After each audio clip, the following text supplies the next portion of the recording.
Good morning, everyone. Welcome to our October 11th, 2022 meeting. My name is Omar Calleros. I'm the director of the Chula Vista Community Collaborative. And thank you again for joining us once again this month as we kick off our fall focused month. If you haven't yet, please go ahead and include your name and your organization in the chat. And just so you all know that this is being recorded. If you're not comfortable being on camera, please feel free to turn off your camera. You all look very nice, so I encourage you to turn your camera on. So we're going to kick it off today.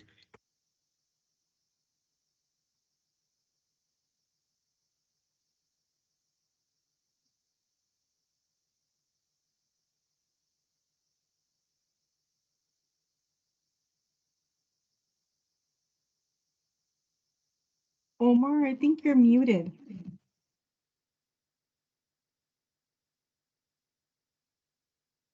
So I've been muted this entire time, and you guys missed out on some great jokes and lottery winning numbers. So I'll try to recapture that, but it's going to be kind of tough. So welcome again to our October meeting.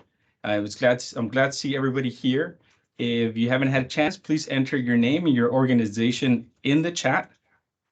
Just so everybody's aware, this is being recorded. If you're not comfortable being recorded, please feel free to turn off your camera. I do encourage you to leave it on so everybody can see your fall-ready faces. So I can't recapture the thunder as we started, but as I was going over our presenters today, we have San Ysidro Health with Women's Health, Family Health Centers that's going to be going over homeless assistance services, and Family Health Centers again, they'll go over our Mi Hermana grant. Now we're going to try something a little bit different today. Hopefully we get everybody to participate. So the fall is upon us. It's time for UGG boots, pumpkin flavored everything, including pumpkin scented candles. So if you have something you love about the fall, if you think of something, please add it to the chat. We'll see what pops up. Try not to include I'm gonna try to get this right. A skinny soy milk sugar-free 2-pump shaken not stirred pumpkin venti latte. So if some of you are smiling, you probably have ordered that before. So go ahead and include what your favorite things in the chat. I will include my favorite thing really in the fall is Thanksgiving, because I love turkey and stuffing myself with it. So if our next activity, if you can all get your phones ready and turn on your camera, so we're going to see if this works out. So I've been trying this out all day yesterday. So we're going to try to do a little bit of trivia with all of you. And this is around Halloween in America. So grab your phone. You're going to turn on your camera if you want to participate. You're going to point your camera to that little QR code. And then it's going to ask you for a pin, and that's going to be the pin. So as all of you get that set up, I'm going to try to transition the screen we're sharing to the actual trivia. Let's see how bad I can mess this up.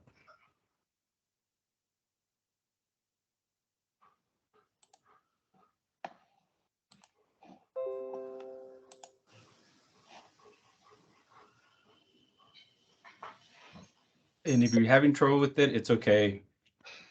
Join the club. I think it's pretty simple. Well, I've been told it's simple because teachers and students use this, and my 11-year-old showed me how to set this up. Can you show it on the screen again? Can you show up the QR code again? Of course. Let's see.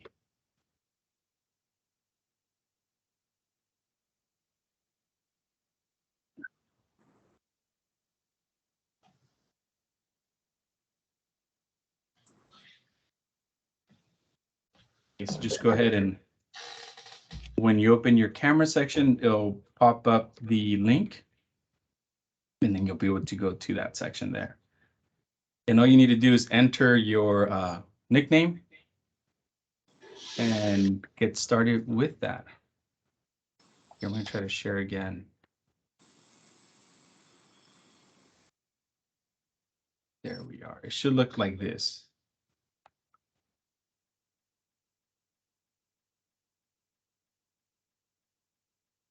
So I'll put my nickname, for example, as, since it is Halloween, I'll be Boo Boo Bear.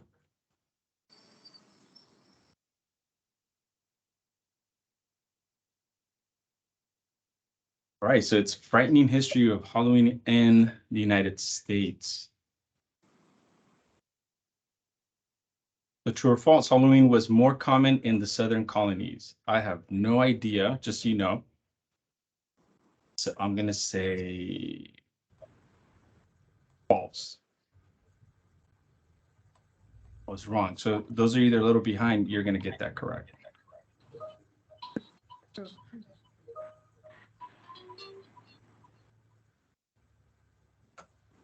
All right, that's the score we have so far. Why was the celebration of Halloween incredibly limited in New England?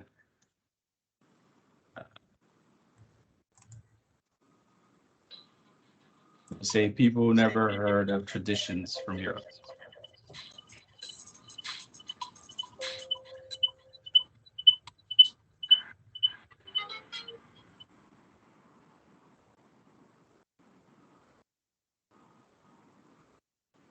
Okay, sounds like the answer is strict Protestant beliefs meant it wasn't celebrated.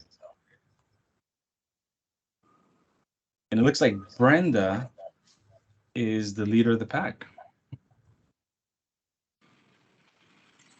Okay, what was different about the developing American colonial version of Halloween?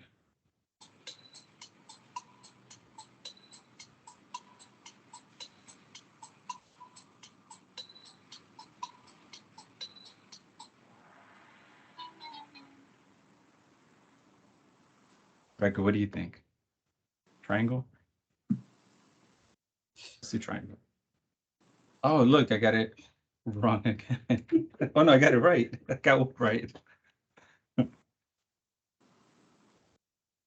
All right, Boo Boo Bear's on the move.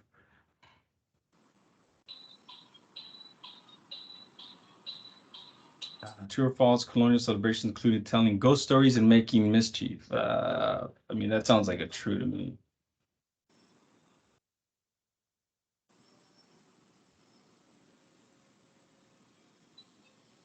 All right, it's an easy one.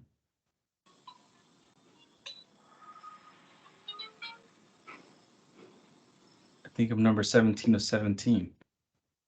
Which popular custom did new immigrants bring to the U.S. in the second half of the 19th century? I'm pretty sure it's not animal sacrifices. Ghost stories, fortune telling.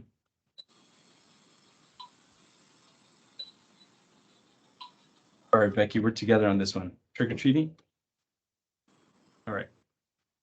Final answer. All right. Got that right.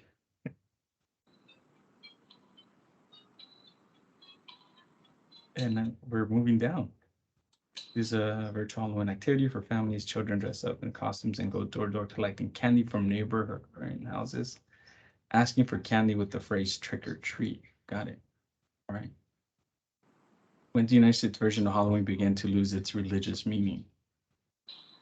When Starbucks took over. Oh, that's not an answer. What's your answer? 1980s? When ET came on? Okay, we're gonna go with the 1980s. No, it's 1800s. Wow.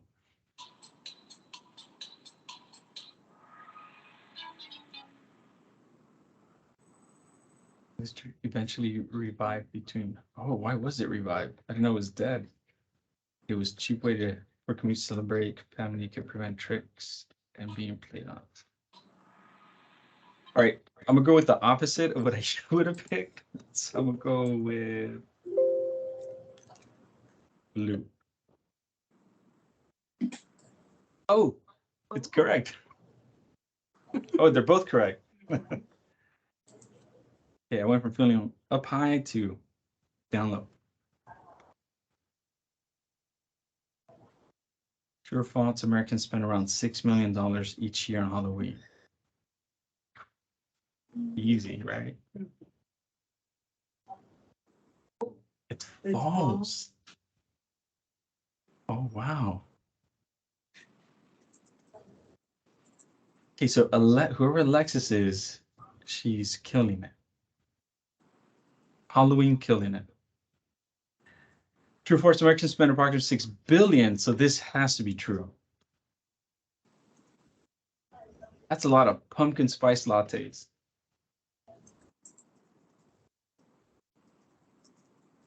Got it correct. Okay, it looks like we're on the last one here.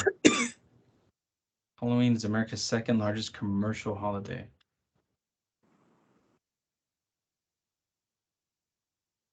You call it, Rebecca. True.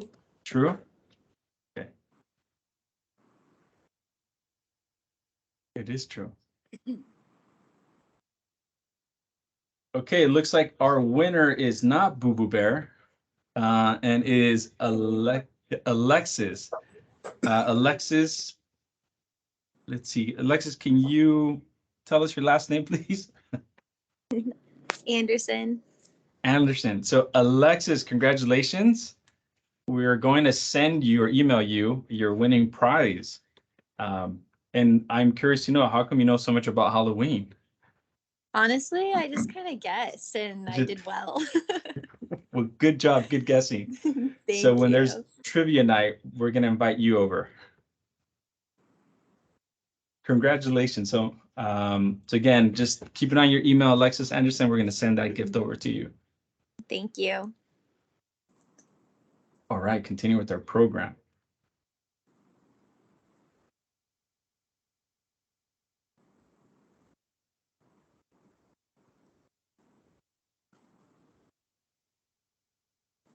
All right, just a couple updates. I want to highlight that we continue to have our SDPC Sedmo Head classes, and we want to share a short video from our last class before we continue with the rest of our announcements.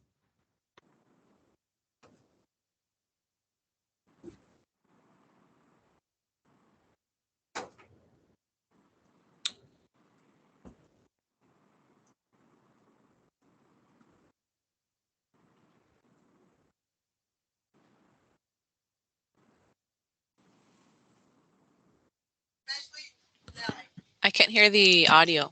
I don't know if it's just me. You know, it might be very low volume. Let's try it again.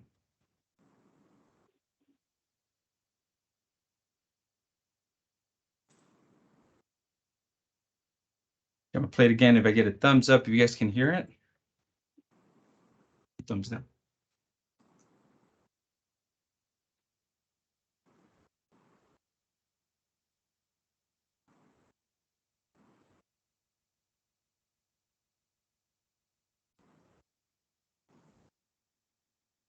No.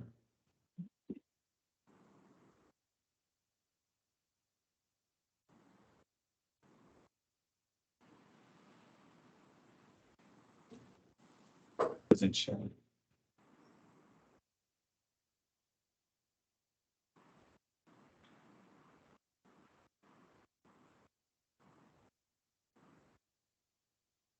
I'm sorry about that. Seems there's an error with the audio, but I want to thank the ladies that did go on video after taking this class. It's very brave of them to show and show their vulnerability and show what they've learned.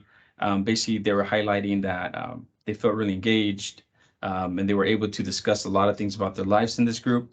So if you have any clients or you yourself want to participate in one of these classes, please feel free to reach out to us. Ms. Gabriela Ruano does a wonderful job at facilitating these classes. Currently, they're only in Spanish, and we are working on offering them in English in the future, and also offering them possibly in the evening as well. So that's one of our goals. But currently, right now, these are the classes we do have. Again, there's plenty of space. Last time we didn't have it completely full, so there is space right now.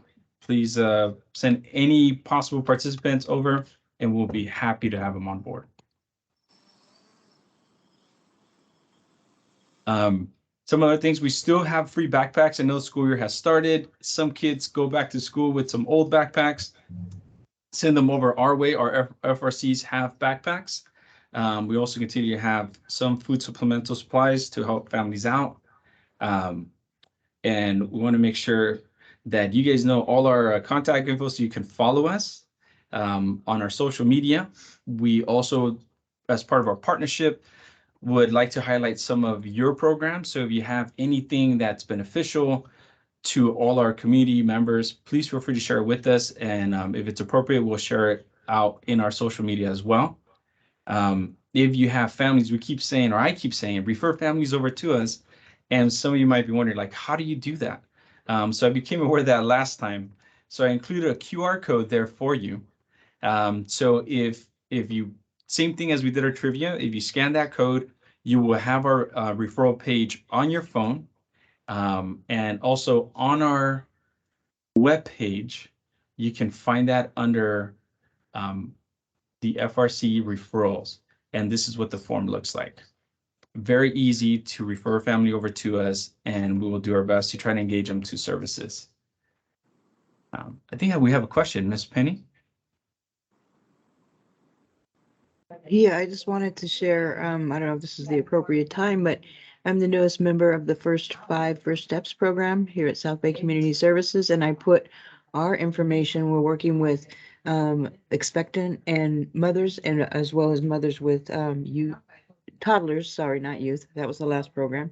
Toddlers up to the age of 2. And I put our information in the chat as well on how to contact.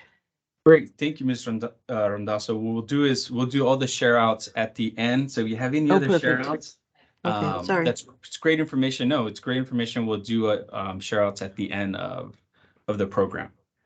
But we do have our special guest, Ms. Maritza Serrano, from Health and Human Services Agency. If you guys are not aware, we have the Southern Division that does a great job of trying to address the many needs.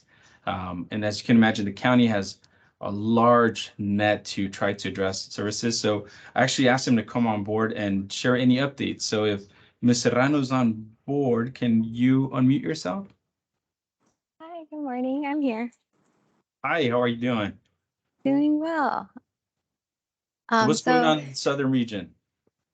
Yeah, so I'm here. My colleague Jeanette Barragan, she's our South Region Community Coordinator. So she actually wasn't able to join us, but I did want to share a few things on her behalf. Yesterday we had our leadership meeting, and so that was a great opportunity to network, and we had presenters from Feeding San Diego and Suncoast Co-op. Things that are coming up is monthly we have our Live Well San Diego South Region work groups. So those are kind of like project planning teams that stem from our larger leadership meetings, and those meet monthly. So we have food insecurity, homelessness, and behavioral mental health. So I do encourage everybody who would like to join us at the table in project planning and really connecting with one another to join us. I will drop my email in the chat. So if you have any questions, please feel free to email me.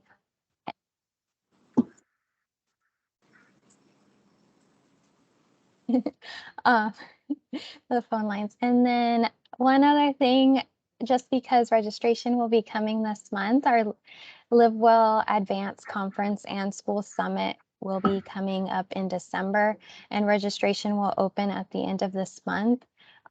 It is back in person at the convention center, so it's a great place to connect and also tune into some workshops.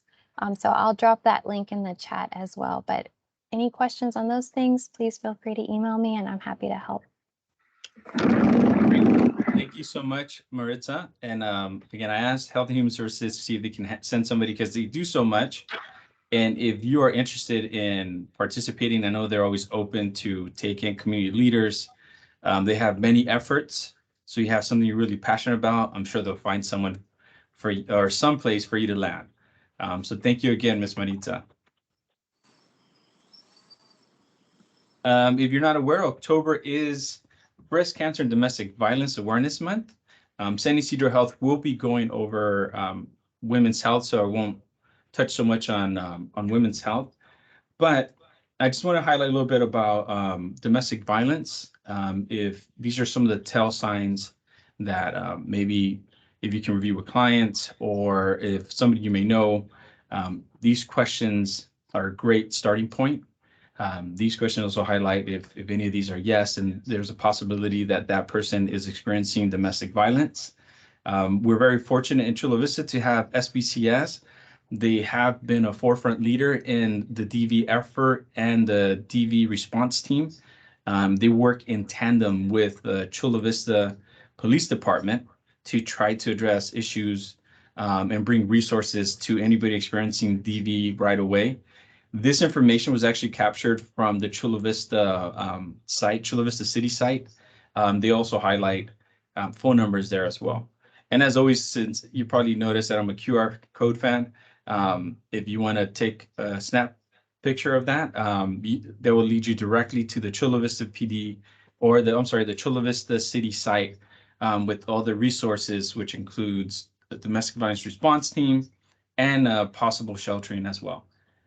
Again, these are some of the things to highlight simple questions. If you are with somebody or you yourself are experiencing what you think might be DV, these are some questions to go through. Now for Breast Cancer Awareness Month, like I mentioned, San Ysidro Health is going to go over women's health, but bottom line in my research is just get tested. So that's bottom line for me. I'll let San Ysidro Health go over more when it comes to women's health. And as usual, we have a lot of opportunities with inflation and prices going up. We have a partnership with SDG&E, and they offer a lot of great programming that brings affordability to households. And we can, at our FRC, sign up families for those programs, or families, if they want to venture on their own, they can also go and sign up for these programs on their own. We also have the opportunities through SANDAG, and get those pronto cards pronto before they run out. This continues to be a great opportunity. It looks like the deadline is coming up, but if you know of any small business in the Chula Vista area, there's still some grants available to help support their small businesses. Let's see. You can't see that. I was just informed that the PowerPoint was not showing. So let's see if we can.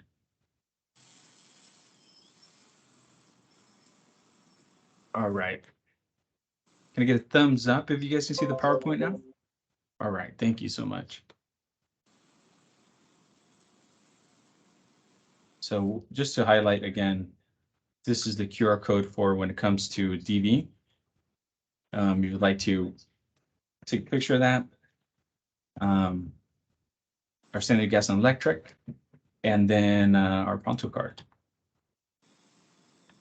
Okay, so I think we're going to be ready to do a raffle. We're ready to go. Okay, so I'm going to hand the screen over to Rebecca so she can then highlight our raffle. So get your raffle ticket. In this case, it's just your ID card to make sure it's you.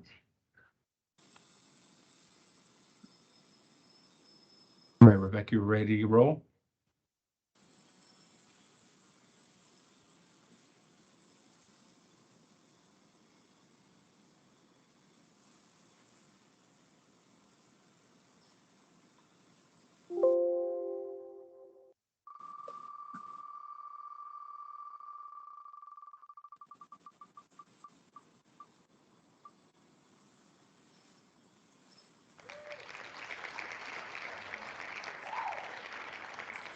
Congratulations, Veronica. We're going to do one more.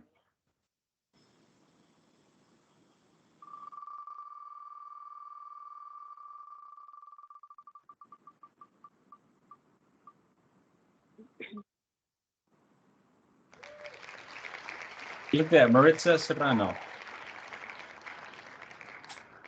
It is random. It's not fixed.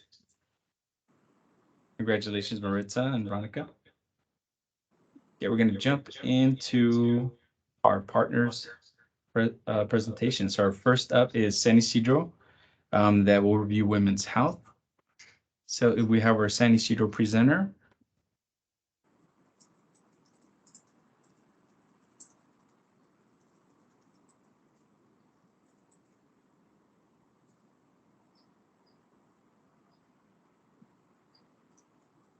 Okay, do we have San Isidro Health?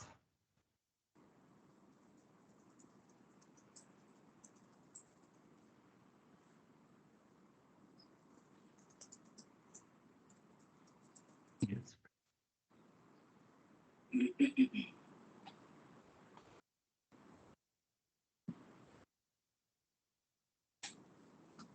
Okay, it looks like we don't have San Isidro Health ready to roll. I don't know, we have family health centers.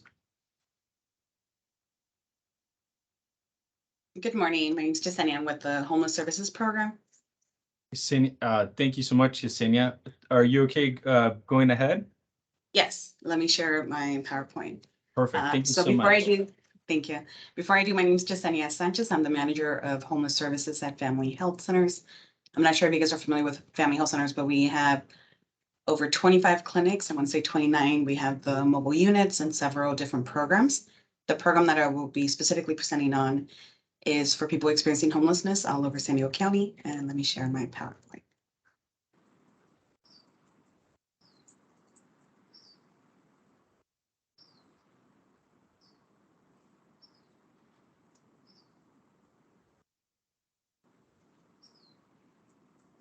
So Healthcare for the Homeless has been around. It's a national grant.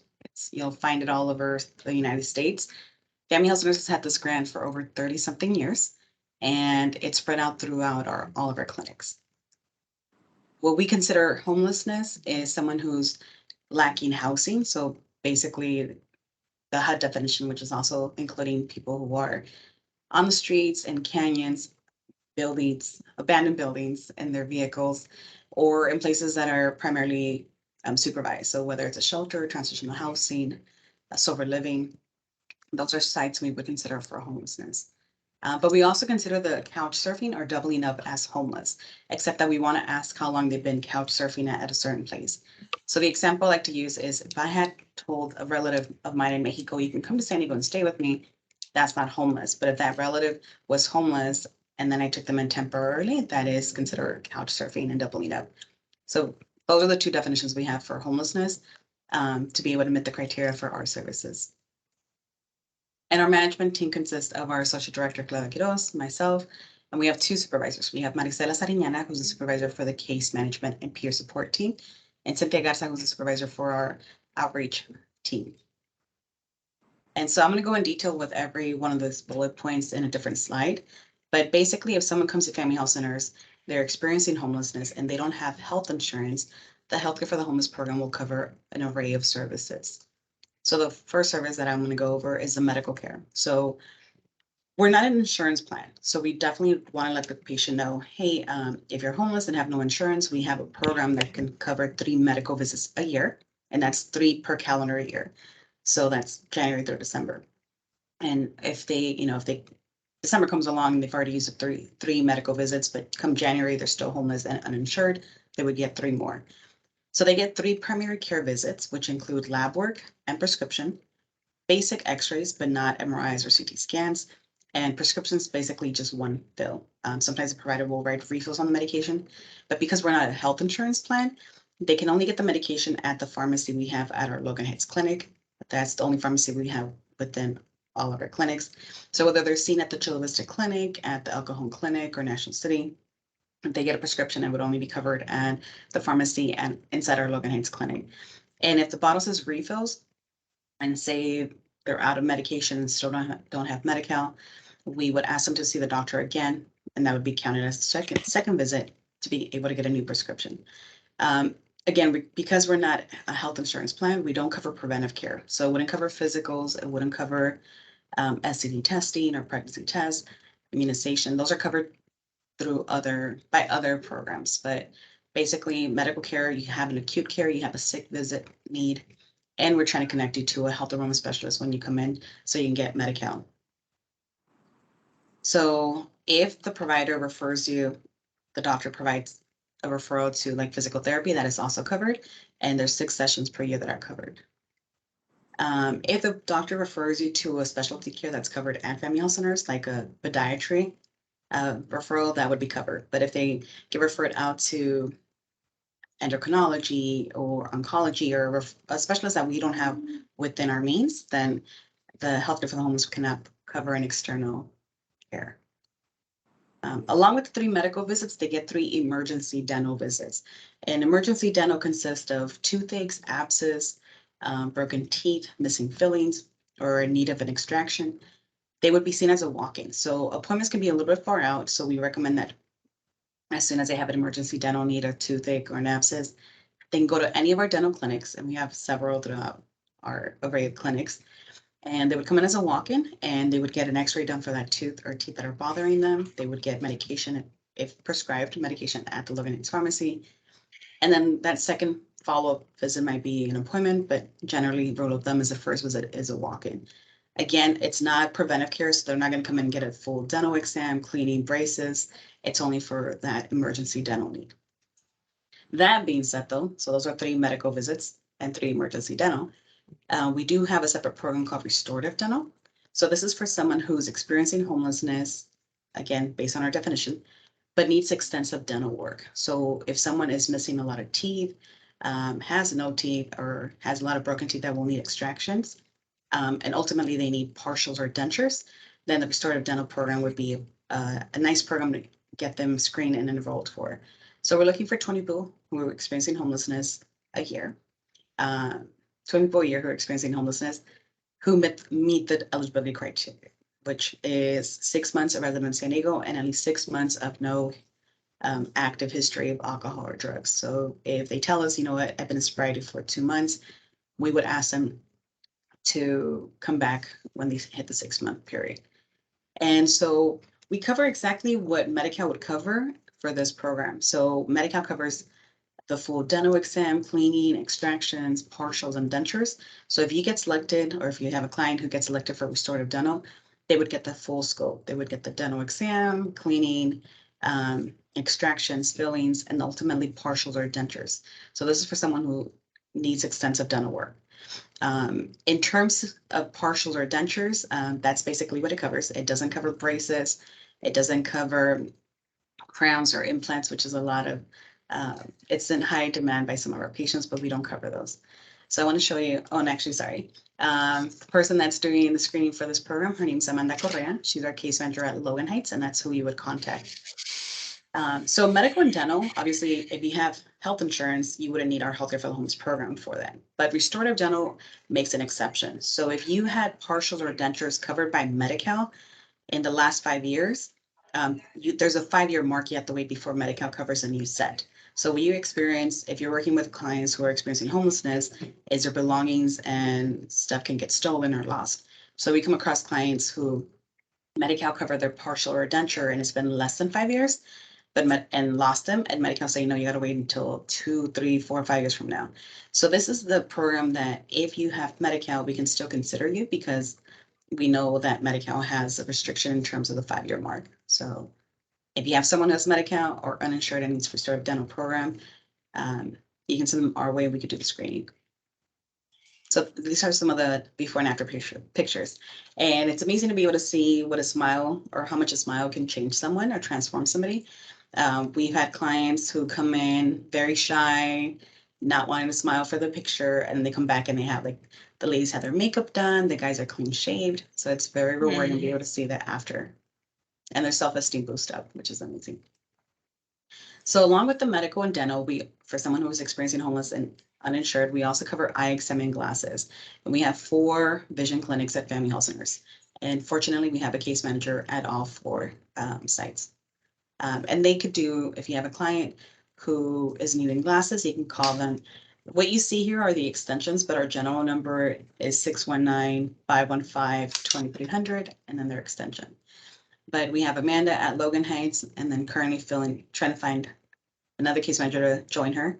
We have Maria at El Cajon, Annette at Chula Vista, and then Esteban, who's at Diamond on Tuesdays. These would be the contacts that you want to reach out to for help with scheduling an appointment if they're uninsured and homeless. So aside from the medical, dental, and vision, we also cover behavioral health. So it can cover mental health, which includes the therapist and psychiatrist and medication. In order to be seen by a psychiatrist, you first have to be seen by the therapist. So you have to call our mental health referral line at that number.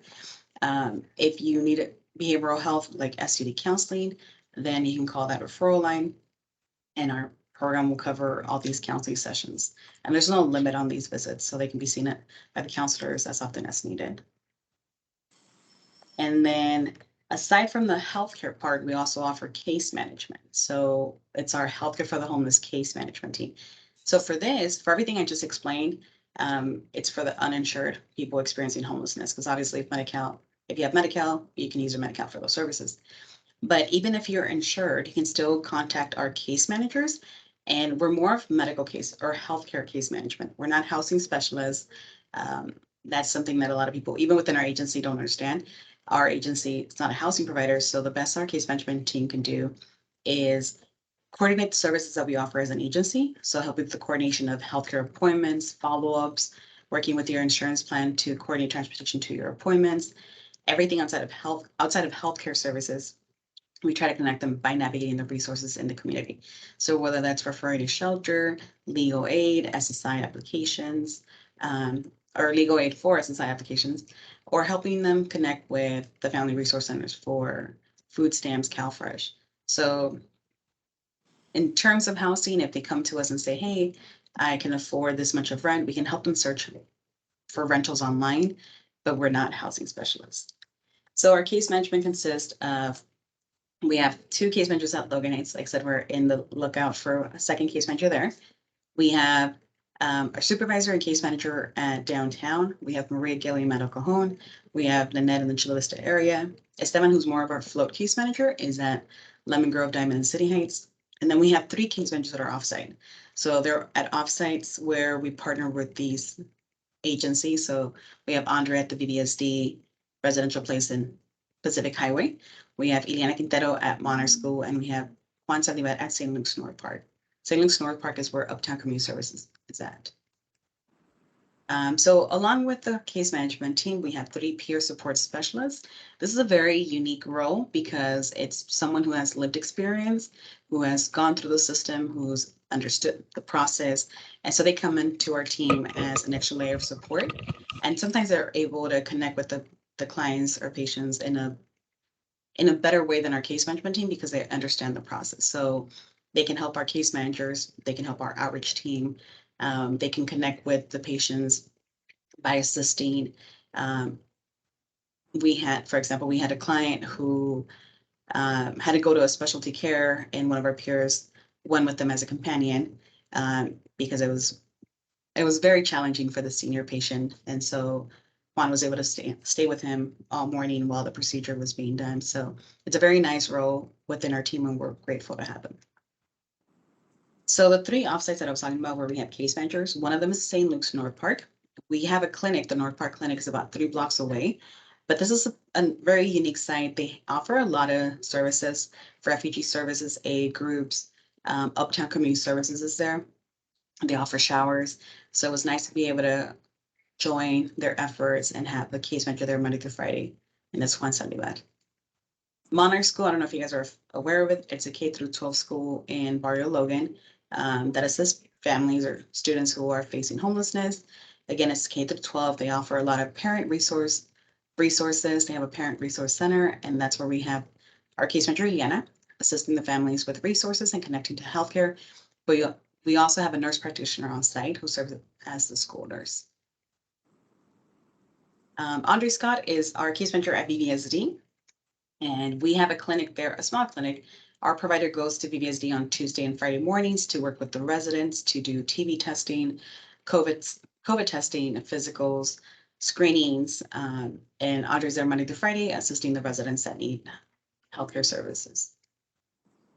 This is more of our internal referral when the providers see a patient who they think might be facing homelessness and can use assistance with case management. Our staff will contact them. And then that outreach line, you can call that number and our outreach team or peers will assist with questions you might have and direct you to the right person to assist. And that's it for my presentation on home services. If you have any questions, let me know. I think for me, not a question, but wow.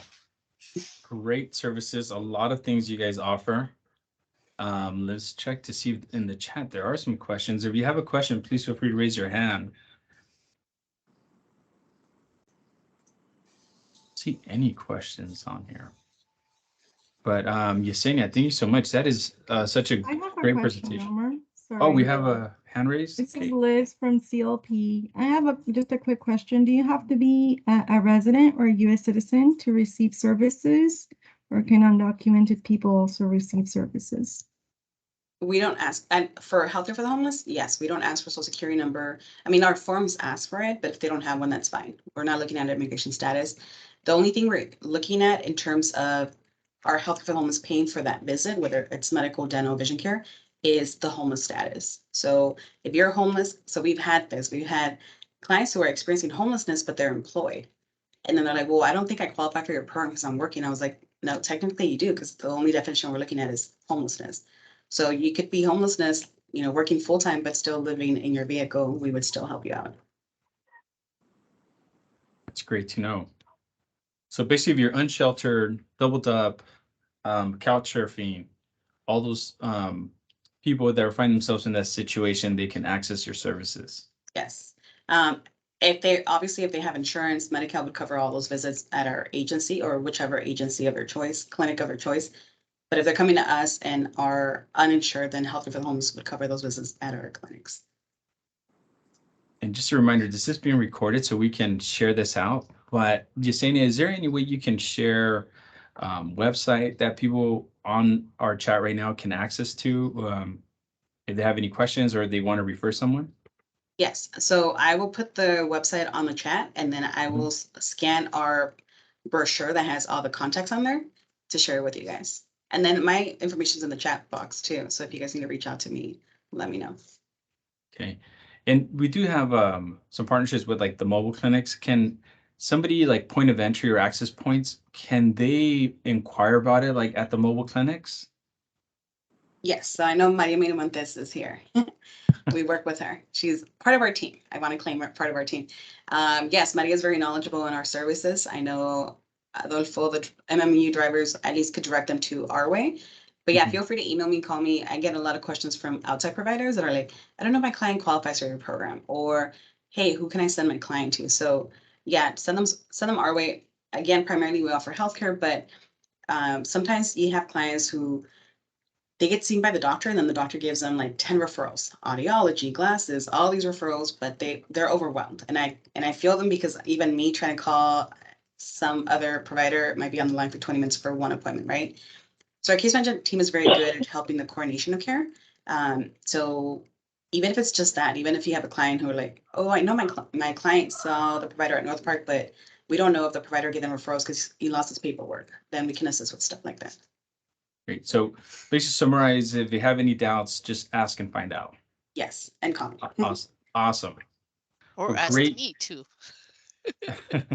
Well, great Yes, presentation. I'm sorry. The mobile clinics, we do provide the same services. And if we don't provide the services they're looking for, we refer them, internally refer them to our clinics. Or if our family health center doesn't offer what they need, then we can refer them out. But it is basically the same process, same thing. Same Awesome. rules. And Sorry. Yesenia just dropped a link on the chat. So if you're interested, you can click on that right now. Yeah, that's We same thing. the link to our agency. And then if you go through the different services, you'll find homeless services. It needs to be updated. So what I'll do is send out the brochure, which is updated with our list of services. Okay. But thank you again. I think welcome. it was very wonderful and informative. Thank you. Now, Omar, can I interrupt you for one second? sure thing. Yeah, sorry about that. So just a little bit shameless plug, a little bit here. So Jasenia talked about the North Park site. I just wanted to let everybody know that CLP Community Law Project is also there on 2 Fridays a month, and we provide legal services to community members, including homeless population. So it is very much a one-stop shop. So send any community members to that site because we are there as well. Great. That was a great plug, by the way. Not shameless at all. Sorry, shameless, I know. I mean, it's about, I mean, I know it's a very at the top discussion topic that keeps coming up, especially in San Diego County. I think it's a pressing issue for so many. So if there's more resources or if anybody wants to do a presentation regarding some of these services, please reach out to us and we will give you some time to present on it even further. So moving on to our next presenter, also part of the FHC crew, we have Sandra Martinez that will be reviewing Mi Hermana grant. So Sandra, if you're on here, can you please unmute yourself and make yourself known? Can you see me? Hello? I can't see, but we can hear you. You know, and I have the camera on. So Oh, there you are. Yeah, okay. We see you now. Do you have a PowerPoint you'd like to share? Yes, I do. Yeah, thank you for having me here today. And since Yesenia already shared how many clinics we have and everything, just want to say that Family Health Centers of San Diego is the 10th largest family qualified health center of the nation and the 4th largest in California. I am the manager for patient engagement and enrollment grants. And today I would like to share, if I have time. I see that it's only like 12 minutes remaining. I oversee the grants for the patient engagement department. And the ones that I want to share with you today are those that are basically the employees promotoras de salud. So the first one, let me share the PowerPoint presentation right now. No, let me.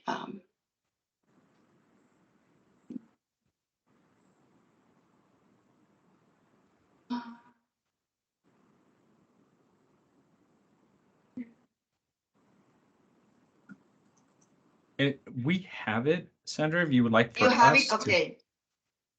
Okay. Let's give Rebecca a second.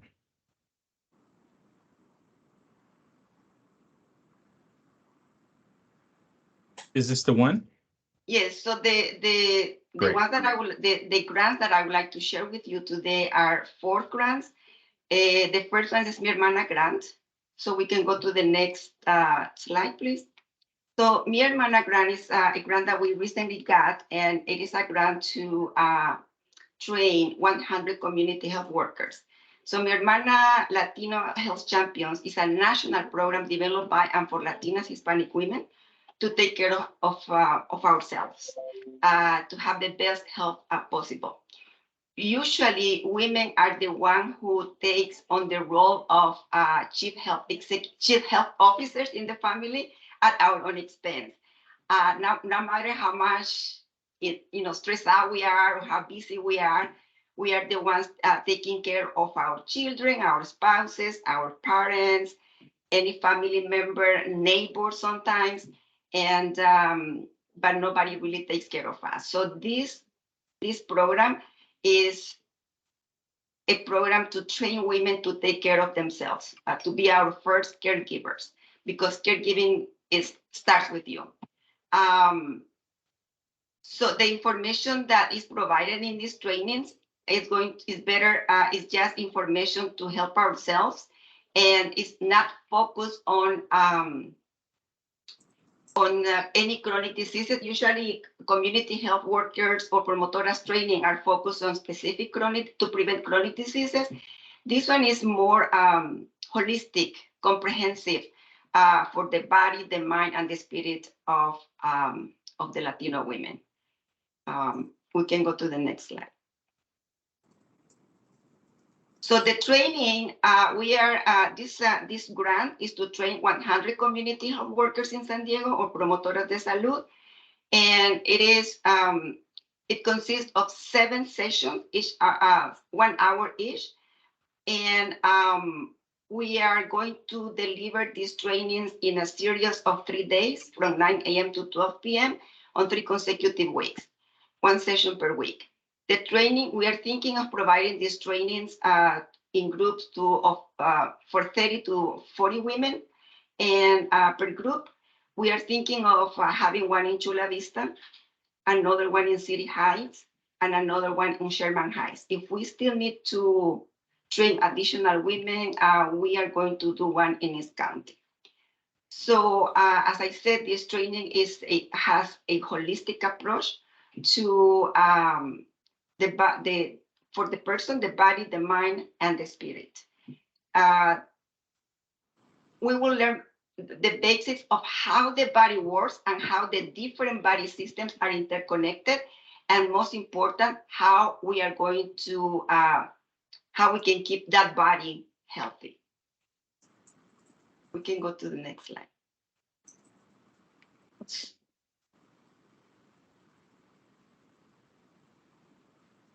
So the topics go, the parts of the body, the digestive system, the respiratory system, the whole body is we are going to study briefly the whole body, with the purpose of also know how is that we get sick and how we can prevent getting sick. The brain, what we need to avoid, what we need to embrace, and feelings and emotions. And my spirit, we are going to focus on tips to keep healthy. The things we need to have a healthy body is clean air, clean water, safe food, and strategies to support our needs. So for our spirit and our brain, we need a quiet space. So we are going to focus on all these things in this training.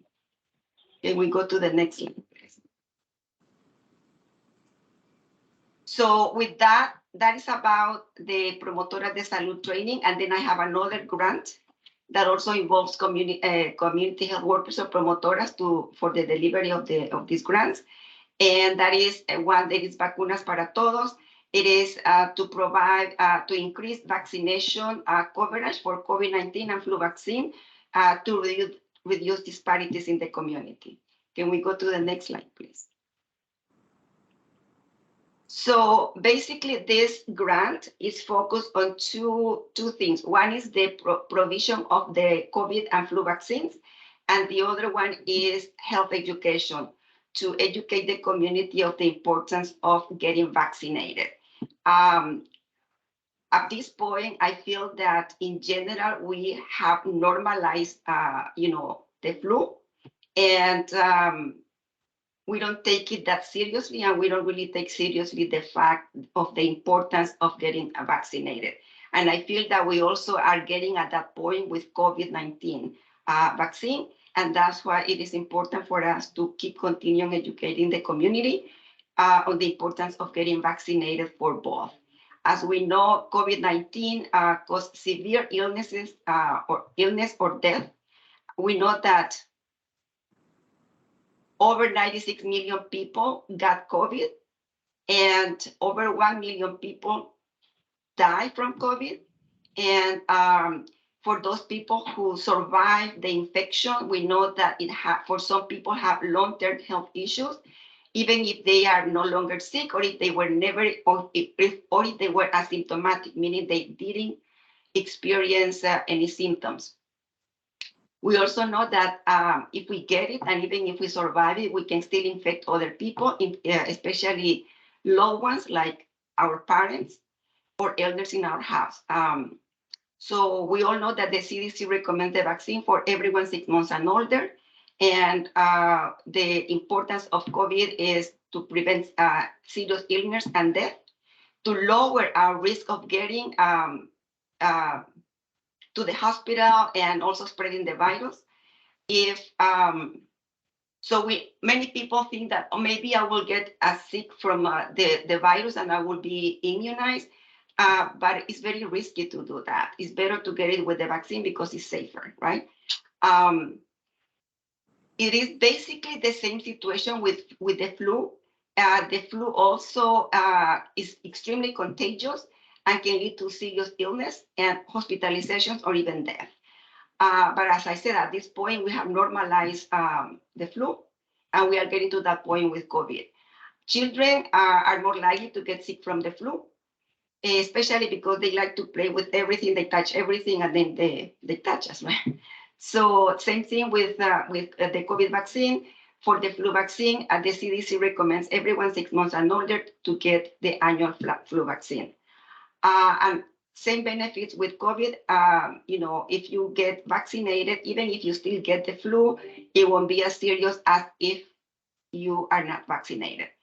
It reduces the severity of the illness in people who get vaccinated. It reduces the risk of flu-associated hospitalizations, and also it helps protect people with certain chronic health conditions. So basically, the same benefits that we have with the COVID-19 vaccine. Even though the flu is extremely contagious and can cause serious illnesses or even death, only about half of the Americans get an annual flu vaccine, and flu continues to cause millions of illnesses, hundreds of thousands of hospitalizations, and tens of thousands of deaths.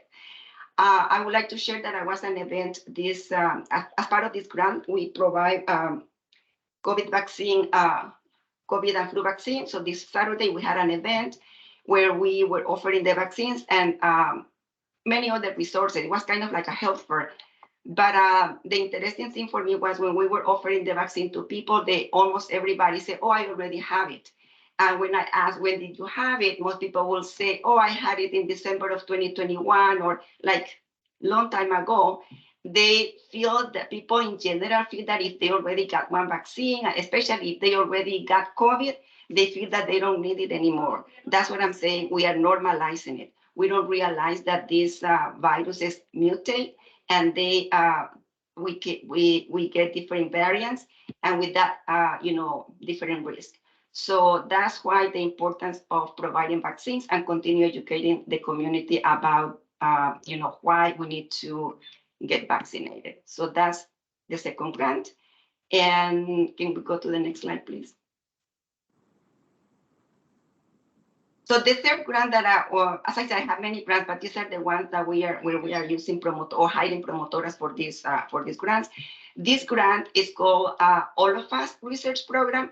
So this is the All of Us Research Program is a historic longitudinal effort to gather data from 1 million or more people living in the United States to accelerate research and improve health by taking into account individual differences in lifestyle, socioeconomics, environment, and biology. Researchers will uncover paths toward delivering precision medicine or individualized prevention, treatment, and care for all of us. The reason why this is historic, because in the United States, all the research that have been conducted to develop medicines and medical treatments have been based on studies from the Caucasian population. So those medicines have been developed based on those genes. This is about genomics, right? So on genes from this from the white population in the United States, the Caucasian population, and not from other ethnic groups here. So that's one of the reasons why sometimes we take medicine and it doesn't help us, or the doctor gives us another medicine, or we get allergies, different kind of things. So for the very first time in the United States, the National Institutes of Health are now conducting a research with 1 million or more people that includes all the different ethnic groups, populations in the United States, because depending on the culture, on our genes, we are different, and we react different to medicine. So we got this grant to recruit the Latino community to be a part of this research program. Can we go to the next one, please? So as I said, now the National Institutes of Health are including the entire population of the United States, meaning the representation of all the populations in the United States. So it's open to all, and they want the diversity. They are working with different partners in San Diego. We are partnering with the UCSD and the San Diego Blood Bank. And to register for this program, the participants have to, they are trained, they are provided with plenty of information in terms of how the participation, it will make a difference. People that participate in this research, they have to provide a blood sample. And so they are informed how this is going to be used, and they will have access to this information anytime they want.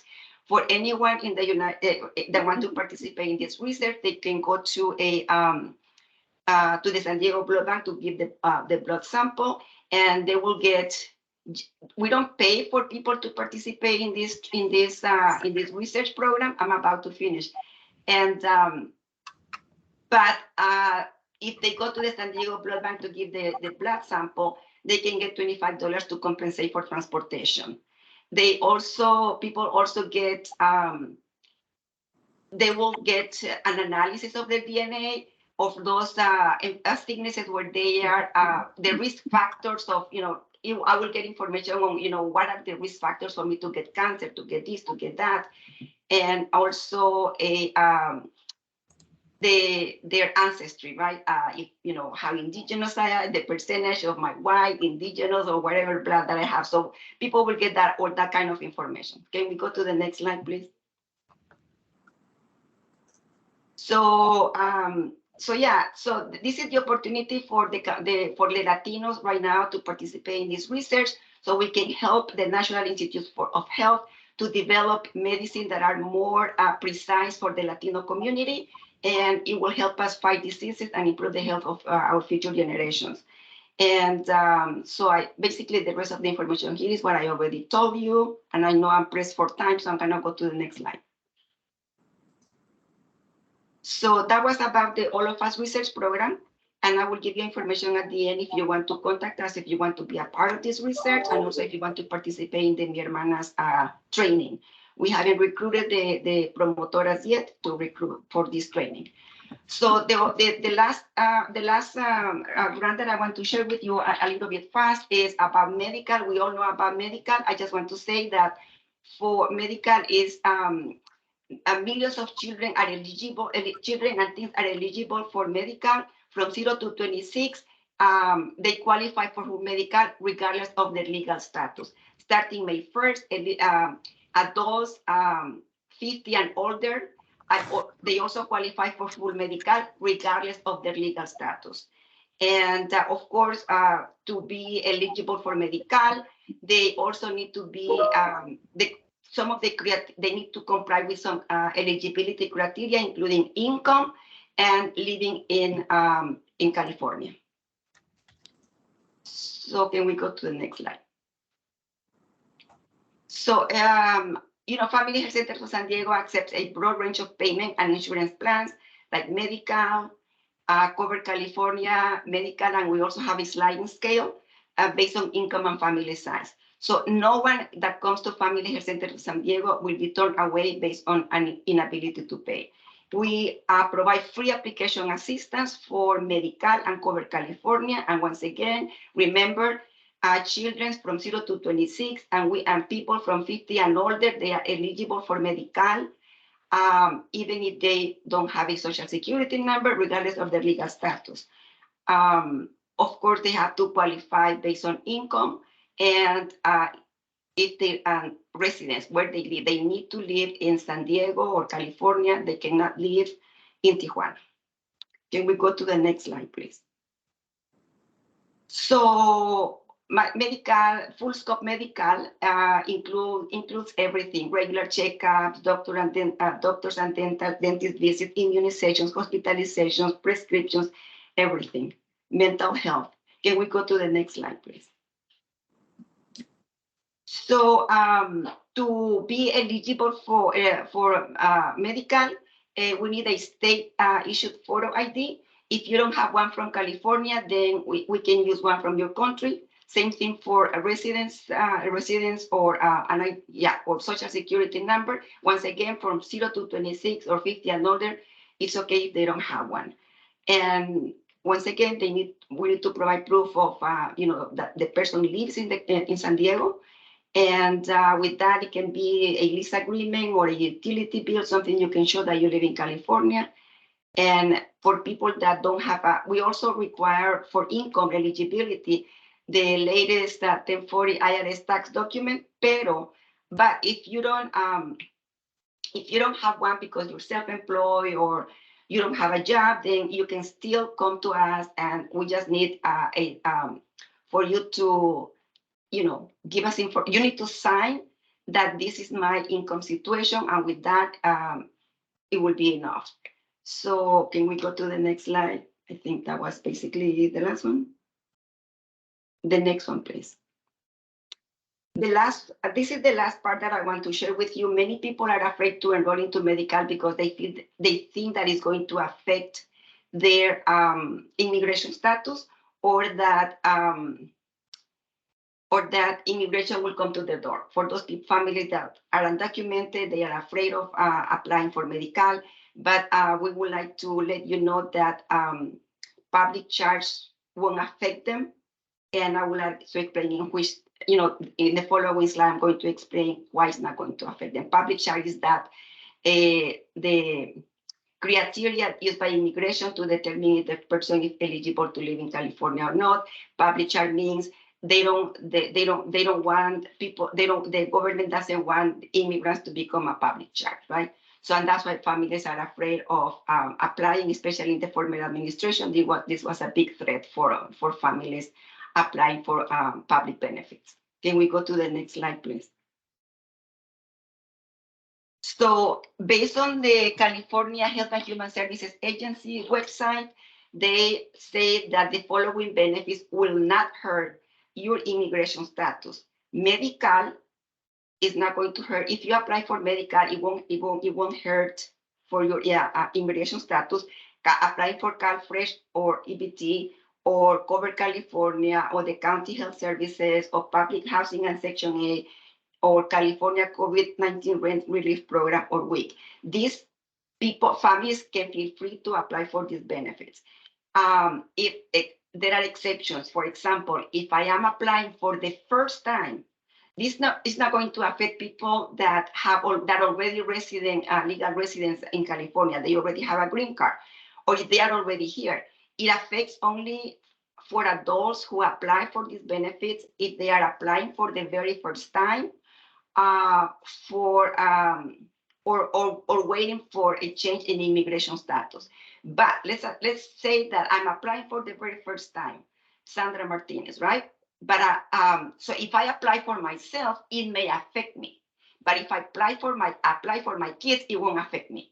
So children are safe to apply for this. It only affects the person who is applying for the benefits directly, and it is the first time they are applying for legal residency to entry to the United States. But they can still apply for their children and it won't affect them. So, and this is a big issue because sometimes we find people on the street that they do need to apply for their children, and they are afraid of because of public charge, because they think, it's going to affect my application, or because immigration can come to my door. So please don't feel free, don't be afraid of this, because it's not going to happen, and we don't. Medical doesn't share this information with immigration, and also Family Health Centers of San Diego, we don't. So that's, and based on the law, you can do it. If people have any doubts, we always refer them to San Diego, especially for adults that are applying for the first time. We always refer them to the San Diego Legal Aid Society or Casa Cornelia, or there are like 10 different organizations in San Diego that can that offer free legal assistance. And I think, is this the last one? Can we go to the next slide? Yeah. So I tried to rush it. I'm sorry. I think we went over time. I don't know if you have any questions, but if you can always, my email address is here, sandram@fhcsd.org. And I can put in the chat here my contact information as well, in case you have any questions for me. Sandra, great job. I think that was very informative. I hope everybody was taking notes because there's a lot of great information there. Let's see if there are any questions in the chat. And if you're not shy, you can raise your virtual hand and we'll call on you to ask any questions. It looks like there are no questions. So great job, Sandra.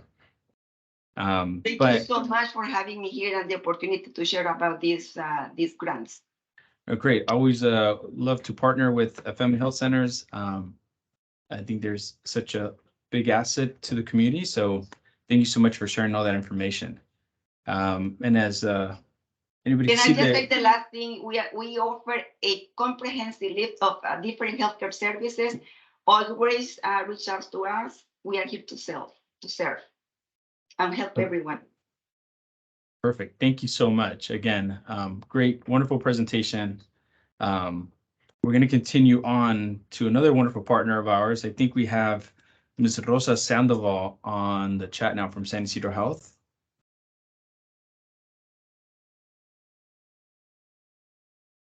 I hope I'm not lying to you guys. Sandra, are you on the chat? Hello, hello. There, we hear you. There we go. Sorry about that. Hi, top of the morning to everyone. So let me go ahead and turn on my camera. One quick sec here. I am multitasking. All righty. Welcome, and we're glad to have you here. The virtual world is yours. Absolutely. Hi. Thank you, everyone, for being able to. There we go. Let me just change screens. All right. Thank you, everyone, for being able to join us today for this brief conversation and brief PowerPoint on San Ysidro Health. And specifically, today we're going to talk about San Ysidro Health Department of Women's Services. So for those of you who do not know who I am, my name is Rosa Sandoval, and I am the manager to the Department of Women's Health. And my department is actually constituted by two, it divides into departments, one of them being the CDP program, which are the initials for the Cancer Detection Program, and the other one is the CPSP program, and that is for our prenatal program. And let me, one second, let me go ahead and share my presentation from the beginning. And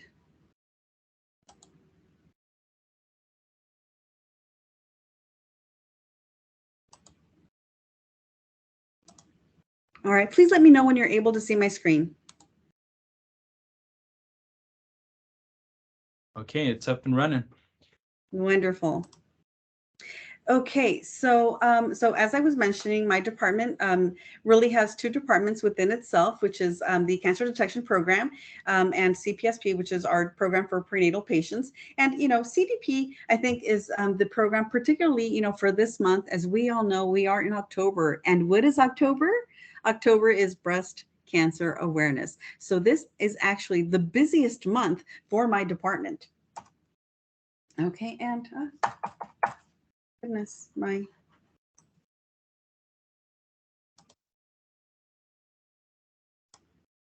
having technical difficulties with my PowerPoint here. Next slide.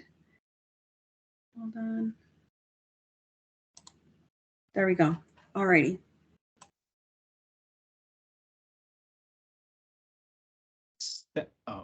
Unmute her. So what is San Ysidro Health's mission? Our mission is to improve the health and well-being of the communities we serve with access for all. Okay, and I'm going to give you some quick little information about San Ysidro Health. So, you know, we are a nonprofit organization, an FQHC, and we are committed to providing high quality, compassionate care that is accessible to the entire family. We have a large variety of programs for San Ysidro Health, and we currently have 25 clinics, along with 4 school-based clinics and 11 program sites, as well as 3 medical mobile units all across the San Diego County. We also have patient-centered medical home, which is our model of care, where the patient is the focus of the care, and all of the services are surrounding the patient and the patient's need. We also offer San Diego PACE, which is a program for all-inclusive care for the elderly. And we have that, we have a PACE center. We have one in San Ysidro, one in Chula Vista, El Cajon, and Vista. And we also have another San Diego PACE location coming up, and that's going to be in National City. So we're definitely looking forward to that. Also, we have a workforce of 2,400 personnel, medical professionals that work for San Ysidro Health. Okay, so there's just a little bit of information on our patient population, and we basically serve over 100,000 patients in the San Diego County area. And our patient care consists of clinical treatment for patients, everything from medical to behavioral health, dental, specialty care from acupuncture, rheumatology, chiropractic services, OB, gynecology, and so much more. Our patient experience consists of the following clinical support staff, which is case management, outreach, nutrition, health education, family support programs, and of course, research. All right, so now to talk a little bit about my one of my programs, which is our prenatal program. So what is CPSP? CPSP is a service for Medi-Cal eligible women from pregnancy, or in other words, the date of conception, all the way through 60 days after delivery. And it's a prenatal program, and it consists of talking to the patients, you know, about their nutrition, their lifestyle. We have ongoing counselings. We do screenings during their pregnancy. We refer patients to go see the perinatologist. We offer postpartum care and follow-up, genetic testing, counseling, referrals, family planning, and ultrasounds. So the CPS services components is basically, it consists of perinatal education and orientation. We do initial assessments, and the assessments are the psychosocial, health education, and nutrition assessments. We do individualized care plans. So this means that, you know, we really look at the patient's strengths, and we use these strengths to be able to form their care plans. We do interventions, follow-up. We also do trimester reassessments with trimester reassessments. And just like I had mentioned before, which is a psychosocial, health education, and nutrition, we're making sure that at each trimester, moms feel supported and they feel supported at each trimester, because a mother's need is different at each trimester. So we make sure that they are supported for their psychosocial needs, their health education, and of course, their nutritional needs. We also do postpartum assessments. We do vitamin and mineral supplementation and genetic tests. So what are the program benefits? So it's designated to assist with problems during the pregnancy. It covers low-income women. The services are one-to-one. And, and as we mentioned before, these services are, we look at patients at each trimester to make sure that their nutritional needs, psychosocial needs, and health education needs are addressed. And they also have routine OB visits. All right, next I want to talk about our other program, which is the CDP program, the Cancer Detection Program. And we have about 25 case managers who really, they track women and provide referrals and follow women up with everything needed, from mammograms to breast ultrasounds, biopsies, and and sometimes, of course, if a patient has a positive cancer diagnosis, then the patient is then referred to oncology. So our case managers follow these patients and they make sure that they're being followed up in an appropriate manner. Let's see now. So what do? We track women and provide referrals and follow-up. We document all case management and we follow up in the patient's charts. We enroll women into the BCCTP program, and the BCCTP program is basically, so for women who can't afford their chemotherapy, their radiation, their surgery, then we help enroll women into the BCCTP program, which is a state program that helps cover everything from chemotherapy to radiation therapy. So this is really a great program that we have, and we are able to enroll patients into this program to assist. What else? And obviously we not only enroll them into these programs, but also if women need help with anything else, I don't know, maybe community resources, meals, if for their chemotherapy, they can't cook for themselves, then we also refer them to be able to receive, their meals straight to their home, or possibly even maybe a patient is having issues with being able to buy a wig. So we also can help with that and refer them to resources so that women continue to feel feminine, continue to feel pretty, and valued, of course. All right. So what does our women's health program do? So we do a large variety of things. So we do breast exams and mammogram referrals, cervical cancer screening, pap smears, colposcopy, urinary tract. We check for urinary tract infections, testing, treatment, vaginal infections, testing, treatment, sexually transmitted diseases, testing and treatment, birth control methods, pelvic exams. We help with, our providers can help with irregular, painful bleeding, or, bleeding between periods or no periods, as well as menstrual problems, PMS, and pain during or after sex, menopause, midlife, education, testing and treatment, nutritional and lifestyle counseling, oncology and surgical treatment, referrals and follow-up, community referrals, support groups. We do EWC applications, BCCTP applications and enrollments, and we also do the BRCA gene testing.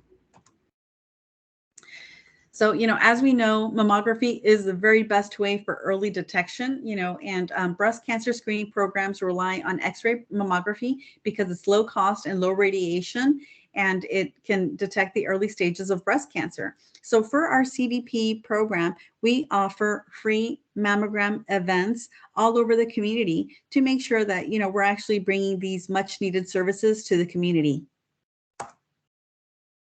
Okay, so as I had mentioned, we do EWC enrollments, and EWC stands for Every Woman Counts. Now, if I hope you don't mind me saying, but I'm going to say it because I'm very candid when I speak. But even though the title is EWC, a lot of times men think, well, I'm not a woman, I don't qualify, but we do. Men do, because men get breast cancer too. Even though it is a very small percentage, it is a 1%, but men can also qualify for our EWC program, which is Every Woman Counts. So I really don't like the name of it too much, because whenever we tell, if we're seeing a male patient and, the male patient is telling us, oh, well, but I don't have any insurance, then, I kind of like to just mention the initials. Oh, no worries. You can apply for you can apply for the EWC program. You know, but if we tell them you can apply for the Every Woman Counts program, a lot of times men will say, well, wait, no, I'm a man. I don't qualify. But men qualify too. So we just say the EWC program. Okay. And EWC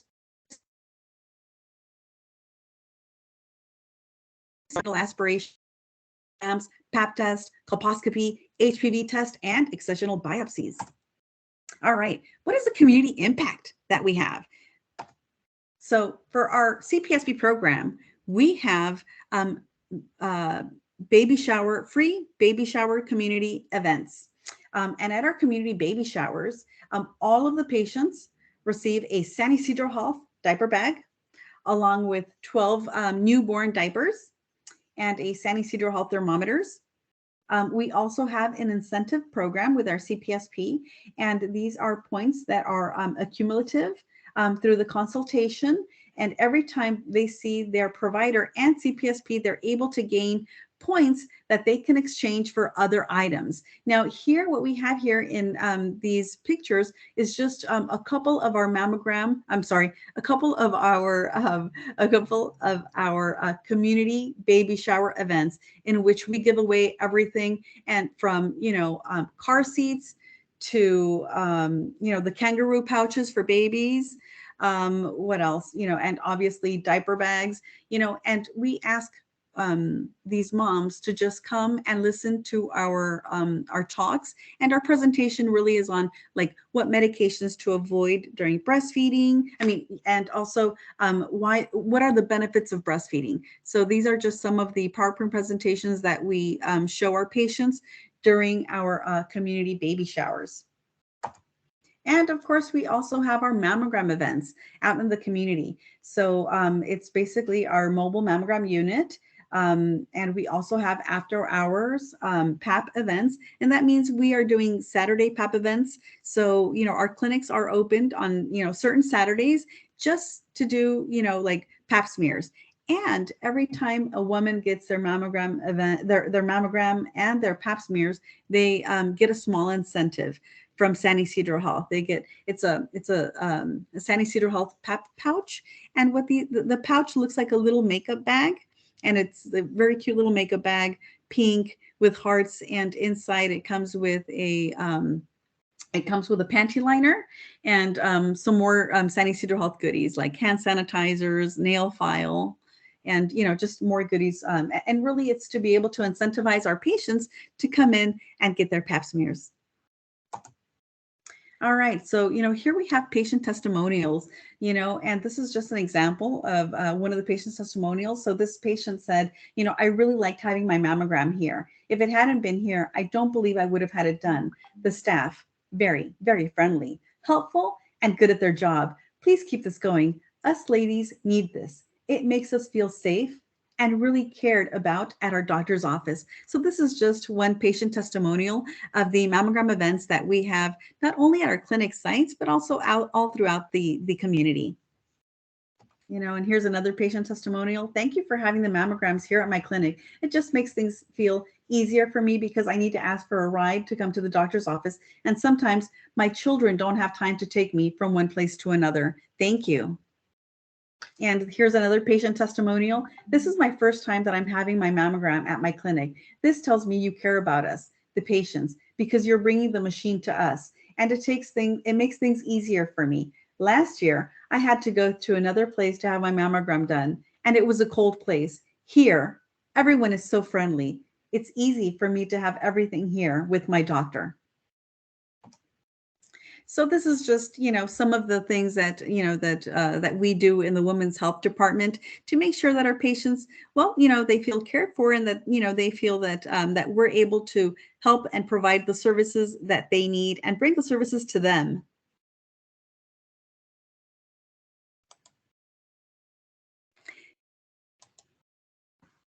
Does anyone have any questions? Well, thank you again. That's such an informative and great presentation. Rosa, thank you so much for coming on and presenting on that. I think there's one question in the chat. Do you provide postpartum support groups? Yes. What support groups?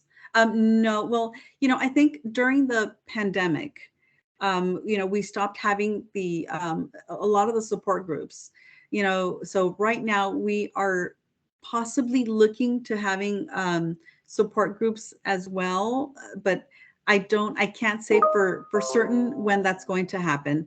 But, before the pandemic, we were having a lot of support groups in both programs, in the prenatal program and also with the cancer detection program. But of course, with the pandemic, that kind of stopped. But I'm happy to keep anyone updated, and I'm happy to share my email. If anyone has any additional questions about the support groups and when they're going to start, please feel free to send me an email and I'll keep you all updated. See, that was the next request in the chat. If you can share your contact information. Absolutely. Let me go ahead and share it on this chat. Here's my email. Well, are there any other questions for Rosa?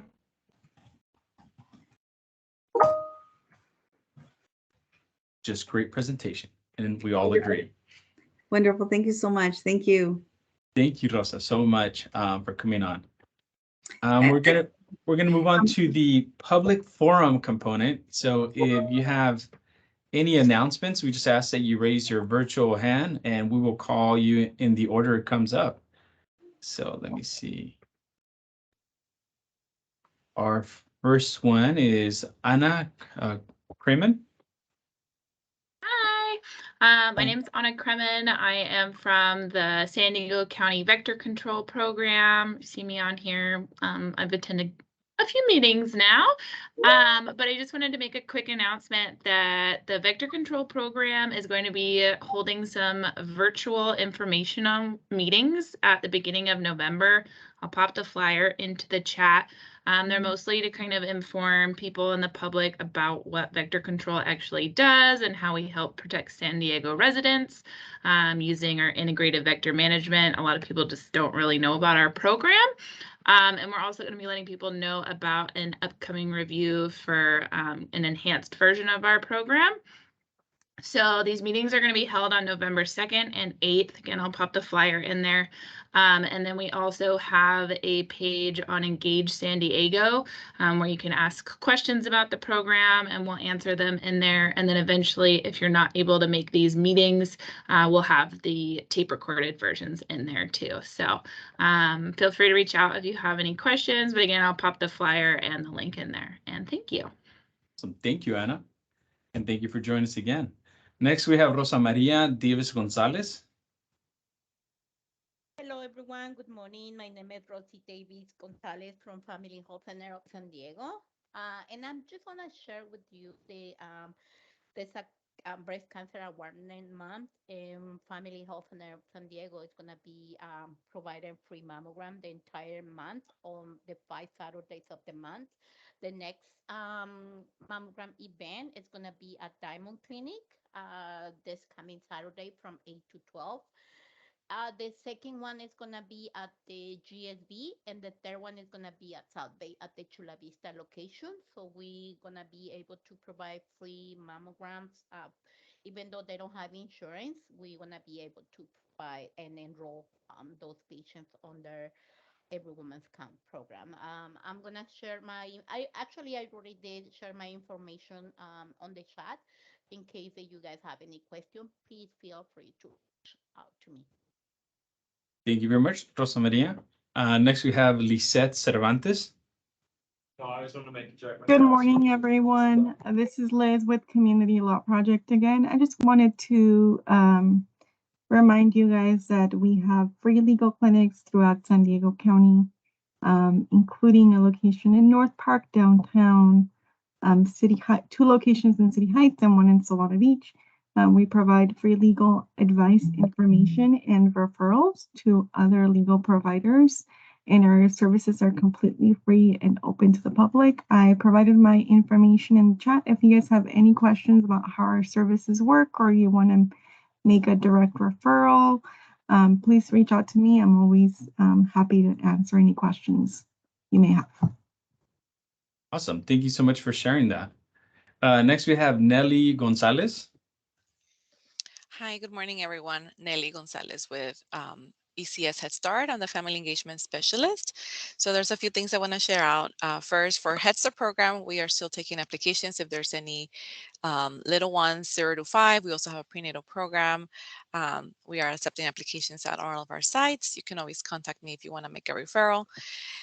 Secondly, we are also hiring. So if you have any clients that are looking for positions, we have something from maintenance to in the classroom teachers, and then we have other other programs in San Diego County for mental health or substance use. So that's ECS, Episcopal Community Services. So I'll put that website on the link on the chat. And then the third thing I wanted to share out is that we are having a small resource fair for just our Head Start families on Friday, October 21st. So we are still looking for community agencies that want to have a table there. Again, we're looking for agencies that offer free services to low-income families in Chula Vista. So I already have a few agencies in there, but if you're not in my list, please email me. I'll put my email in the chat. Thank you. Awesome. Thank you, Nelly. Next, we have Martin Ibarra. Good morning, everybody. My name is Martin. I'm a program coordinator over at the Scripps Mercy Chula Vista Wellbeing Center. And I just wanted to let y'all know that we do have a free breast cancer support group that meets every first and third Monday of the month. The next one is on October 17th, and we meet from 5 p.m. to 7 p.m. And it's open to everybody in the community. You do not have to be a Scripps patient in order to join the support group. And it's mostly in person, so they do have the option of joining through Teams. But most of the women who are in the support group are meeting in person. And then I'll put my information down in the chat if anybody's interested in sending any patients or clients that may benefit from this. Awesome. Thank you, Martin. Next, we have, I want to say Delia, but I know that's not correct. Delia Luna from Real Choices. Hi, this is Delia Luna, yes. And I just wanted to share that we got these new brochures.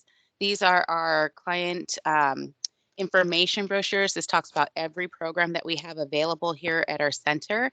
The brochure is available for organizations who want to share that information with their clients. So if you are interested in receiving any of those, you'd like me to mail them to you, please let me know. Again, it shares everything that we have available for our clients. That includes our parenting and pregnancy education programs and group classes. And also we're looking for locations that we can partner for having our mobile ultrasound van that we're going to be starting next year. So we're looking to get that collaboration starting now so that we're ready to go as soon as January starts. And I'll put my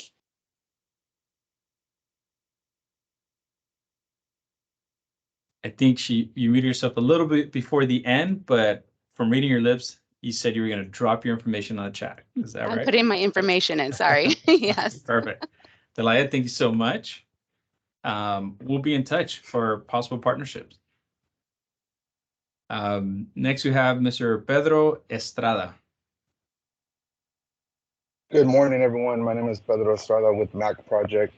I just want to let everyone know that we still have opportunity for our youth workforce program. So anybody that's serving any 18 to 24-year-olds that are looking to get their participants in an academic program that will lead to a career pathway, we actually have our next skill bridge orientation on October 18th. So I will be putting my email in the chat. So if you guys have any participants, only thing is they need to be motivated, ready to get their education, and willing to look for a career pathway. We're servicing the building trades, medical fields, child development services, as well as our computer sciences. So if you guys have any participants you'd like to referral, please shoot me over an email, and we will gladly be in contact with your participants. Great.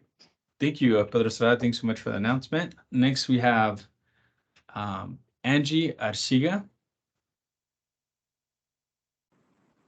Can you hear me? Yes, we can hear you. I don't think I can use my video, but I did want to let everybody know my name is Angie Arciga. I work with Brain Balance. We work with kids, teens, and adults that have any kind of social, emotional, behavioral, academic challenges. We have centers in Chula Vista, San Diego by Carmel Mountain, and then we'll be opening up a center in Encinitas January 2023. But we do have a few October events, especially for like Halloween. We have our candy buyback event. So instead of having kids eating all the candy, we can have them trade it in for goodies, especially because we also look at nutrition, so healthy nutrition, so that we can really make sure that we're giving our body the nutrients that it needs and be able to perform and not be so hyperactive or unfocused. So I will put that information in the chat. And then we are also hiring as well. So I'll put the flyer in the chat as well. But I hope we can see some of the families both at our Chula Vista and our San Diego location. Thank you. Thank you, Angie. And I think that's it. I saw a hand, but they lowered their hand. I do have a question. I'm on the phone. Yes, go ahead. Hi, this is Karen Clay with I Love to Glean, and I have two announcements. The first one is Marissa mentioned the HHSA South Region Work Group meetings, and I'm co-chairing the Food Insecurity Work Group. And I would like to invite anyone that feels they can contribute or be involved with food insecurity in South County to join that meeting. Our next meeting is going to be Wednesday, the 26th of October at 9 a.m. And I can get the information over to Rebecca. And then my other announcement is that I need volunteers for a food distribution on October 21st in Imperial Beach and Chula Vista. We're going to be packing for 200 families, distributing for 100 in Imperial Beach, and then bringing over 100 families worth of food to the ECS fair that was mentioned, resource fair for distribution. So we're really needing a couple people with some pickup trucks and some additional help packing on the 21st. That sounds like a wonderful event. Thank you so much for sharing. You bet. Okay, I think that, are there any other final announcements? Okay. Just a reminder again, just if you have an opportunity, go ahead and please follow us. And if you have any other information that you would like for us to share, send that our way. We'll be happy to share that with our community members to ensure that we can maximize communication. Our next meeting is set for November 8th. It is in person. Yay! So dust off the suits. I'll try to remember how to do a tie knot, and then we'll see you at South Base Pioneers. Last in-person meeting was great. It was wonderful to see everyone. And I think we're going to assess from that point if we're going to do in person in the new year moving forward. All right. That is the conclusion of our meeting. Thank you all very much. It's wonderful to see such a great group of leaders and stewards for our community and advocates. We look forward to partnering you between now and our next meeting. If you have anything you'd like for us to share or partner with, please feel free to reach out to us. Thank you all very much and have a wonderful October. Thank you. Thank you. Thank you.